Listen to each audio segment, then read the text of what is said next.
All right, guys, let's make a quick video on how to do the new Kydex bulletproof horn. After working with Colorado in, you know, some of that storm chasing, they were telling me how they were flying in some, 75-mile-an-hour wind and in hail. So I figured at this point, let's go ahead and make a horn that's going to be crazy robust. So we decided to go ahead and use the ultimate material in Kydex, and let's go ahead and do a laser setup. So basically, I know the first question was, how do you put the EZ-Link on? Well, there's a couple different horns we have here depending on which aircraft, but we made a hole behind the front hole that is the right diameter to put a piece of 256 through. So you would basically measure all your stuff to length on your plane, get everything right, put your clevis in the very center field of the threaded area where your front clevis that hooks to the servo is. It's a threaded clevis or a solder clevis, depending on what kit you get. But put it in the center of the field on the threaded end, and then basically, get all of your things done, get the right measurements, and then you basically go through and put an L bend with a pair of pliers, mark it, put it on there, and then this guy would end up going right through your horn. And then after it goes through your horn, you put it on here. There is an opening in the Z-bend, in the EZ-Link, and you could put a little goop in it once, you can do it later, but once it's all said and done and things are to the right length, I'll usually put a little goop in that crack after I snap it on, and that really keeps it to where nothing, even if you bang somebody in the air, none of this is going to come off. Plus, on the CF rod that come with the CF sleeves, I will go ahead and put a piece of shrink down and over and onto this to make this very, very tight and robust so it doesn't come off. So but let's go to the Elevon horn installation.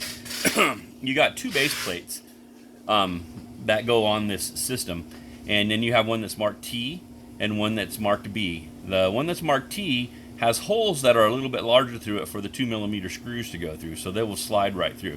So basically you would want to take the one that's marked T and you put it to where part of the horn, if you're running 90 degrees to the servo and the control surface, and you would just basically run it like that. But you put the longer side of this base plate right up against the hinge line. If you're running and your alignment's coming out a little bit different, you would hold it up to that alignment, mark it wherever it's coming out on your horn. I'm not going to have to school you on exactly where to put it because it needs to be aligned with your servo horn. So that's not rocket science, but that's exactly what needs to get done. And then once you would put it up onto the balsa, I'd mark the two holes, take your pin vise, which is your drill or drill bit, and drill through.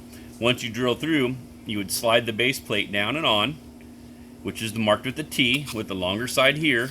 You put the rear bottom base plate, and you put the back side of it, which is longer, towards the south end of the trailing edge surface. Then that doesn't let the longer part hang over your articulating area and the area that might be rounded. So the top goes closer up and the bottom actually goes farther away. And then I usually take a razor blade and clean the tongue of the horn up just to make sure it's nice and clean and the fitment is really, really, really good. So you can snug these up, but I don't usually snug them up until after. Once it's fitted, sorry, it's backwards. Once it's fitted, slide it in. If that looks like it's really good and the fitment is really nice, you can pull the tongue back out. You can take and snug these up just a little bit more, and you can clip them off with a set of dikes, because we make it universal so it can be longer or shorter depending on what balsa and what aircraft you're working on. So you might clip these off, and then that's already pre-fitted. Your hole is done, because once you mounted that base plate, you take this pin vise and you run it back and forth through there until you clear it out. And like I said, you shave this bad boy down so it's nice and smooth, and then you slide it through. And at that point, these are clipped.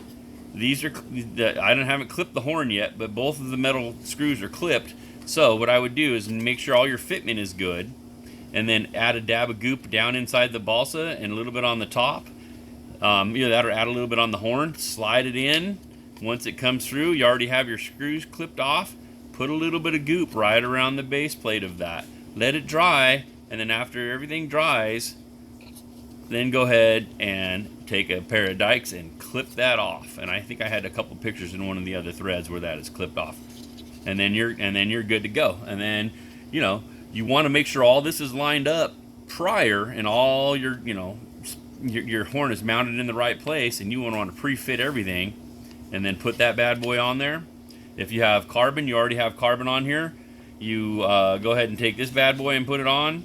Maybe take it up, you know, take it up for a flight or two before you go ahead and heat shrink all of this. Make sure it's all in good shape and you don't have to readjust any of it. And then once it's all said and done, you can slide your shrink up and over, and you can put a dab of goop on this bad boy and then shrink it right down on, and then you got your bulletproof horn installed. And this thing is snug. It's not, doesn't have any play in it. And when you have that goop through there, all of that stuff is snug. So you literally have something that's going to be stronger than everything else around it. So that's the new horn. If you guys have any questions, let me know. But it's pretty basic. If you could just mount your base plates first, get everything aligned up first, you know, measure 3 times, cut once, get everything down and on there. Take your pin vise, clear the center hole for the tongue once it's done. Snug the base plate up a little bit after everything is fitted, and then slide that bad boy on and glue it on. They're actually some of the nicest horns that I've ever used.